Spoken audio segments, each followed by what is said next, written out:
하나님께서 오늘 우리에게 주시는 말씀은 아모스 7장 8절부터 9절까지의 말씀입니다. 여호와께서 내게 이르시되 아모스야 내가 무엇을 보느냐 내가 대답하되 다림줄이니이다.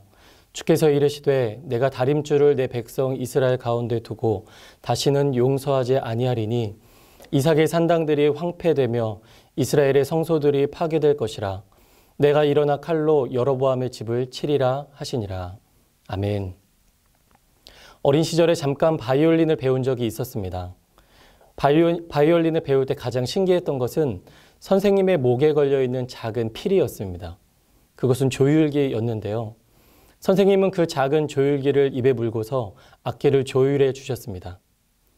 어떤 때에는 줄이 끊어질 것 같아서 겁이 날 정도로 줄감개를 많이 돌리기도 하셨습니다. 그런데 그렇게 조율이 된 악기를 받아서 연주를 하면 기분이 좋을 정도로 조화로운 소리가 나곤 했습니다.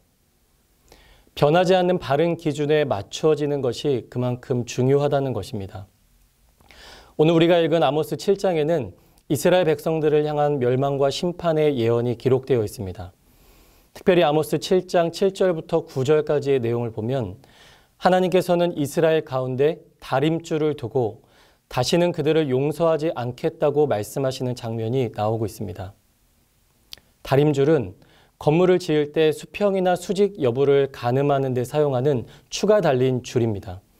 건물을 지을 때 다림줄을 활용하면 어떠한 환경 속에서도 흔들리지 않는 든든한 건물을 바로 지을 수 있습니다. 그러니까 다림줄은 악기를 조율할 때의 조율기와 같은 역할을 하는 것입니다. 변하지 않는 바른 기준, 그것이 바로 다림줄입니다. 하나님께서 이스라엘 가운데 다림줄을 두고 그들을 심판하시겠다는 것은 하나님께서 이스라엘 백성들에게 제시하신 변하지 않는 기준으로 그들의 삶을 판단하시겠다는 것입니다. 그 변하지 않는 기준이 바로 하나님의 말씀입니다. 푸른 마르고 꽃은 시드나 우리 하나님의 말씀은 영원히 서리라. 이사야서는 이렇게 말하고 있습니다. 우리는 변하지 않는 하나님의 말씀을 우리의 삶의 다림줄로 삼아서 잘못 쌓아올린 것들은 과감하게 헐어버리고 무너뜨려야 합니다. 그리고 하나님의 말씀에 합당한 것들로 우리의 삶을 온전히 세워나가야 합니다. 그렇게 하나님의 말씀에 합당한 것들을 하나씩 하나씩 쌓아 올리면 어느 순간 우리의 삶은 하나님께서 빚어가기 원하시는 견고한 성으로 세워져 있을 것입니다. 사랑하는 여러분, 우리의 삶이 자신이 원하는 것들을 마구잡이로 쌓아 올리는 인생이 아니라 하나님의 다름질에 맞추어 견고하게 세워져 갈 수 있기를 주님의 이름으로 축복합니다. 그런데 오늘 말씀에 나오는 다림줄이라는 표현을 묵상하다가 한 가지 소망이 생기기 시작했습니다. 그것은 바로 이 세상에서 다림줄로 살아가는 것에 대한 소망입니다.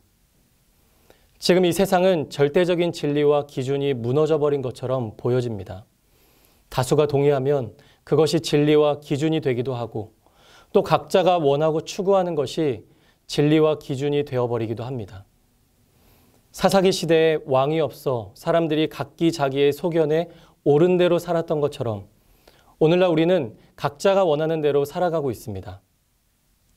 하지만 우리는 자신이 원하는 대로가 아니라 변하지 않는 진리를 기준으로 삼아야 합니다. 그 기준이 바로 하나님의 말씀이죠.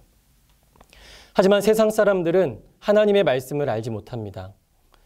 그래서 하나님을 먼저 믿은 그리스도인들이 자신의 삶으로 하나님의 말씀을 전해야 하는 것입니다. 하나님을 모르는 사람들이 나를 통해 하나님을 알아가고 세상 사람들이 나를 통해 하나님의 뜻을 알아갈 수 있도록 하나님 나라의 다림줄로 이 세상을 살아야 합니다. 하나님의 말씀이 변하지 않는 진리와 기준이 됨을 삶으로 이웃에게 나타내야 하는 것입니다. 우리 모두가 하나님 나라의 다림줄로 살아가게 되기를 축복합니다. 그래서 나를 통해 누군가가 잘못된 삶을 돌이켜 하나님의 백성으로 바로 세워져 갈 수 있기를, 그런 오늘 하루를 우리가 살아갈 수 있기를 주님의 이름으로 축복합니다.